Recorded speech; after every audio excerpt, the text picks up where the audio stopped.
আসসালামু আলাইকুম ওয়া রাহমাতুল্লাহ। ফটোশপ ব্যাকগ্রাউন্ড রিমুভাল টিউটোরিয়ালের তৃতীয় পর্বে আপনাদেরকে স্বাগত জানাচ্ছি ডিজাইন গ্রাফিক্স প্লাস চ্যানেল থেকে। আমরা গত পর্বে দেখেছিলাম লেয়ার মাস্কিং করে কিভাবে ব্যাকগ্রাউন্ড রিমুভ করা যায়। আজকে আমরা দেখব সহজ থেকে আরো সহজভাবে কিভাবে ব্যাকগ্রাউন্ড রিমুভ করা যায়। চলুন কথা না বাড়িয়ে ভিডিও শুরু করা যাক।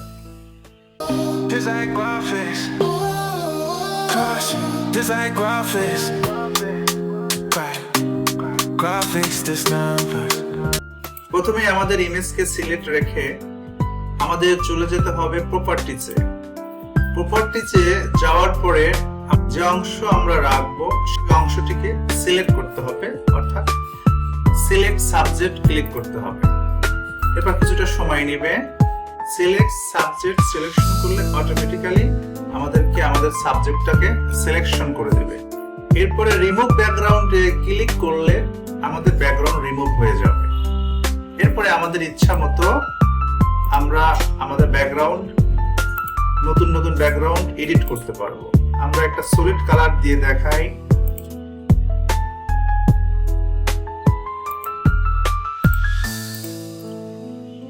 এই হলো আমাদের ওয়ার্ক।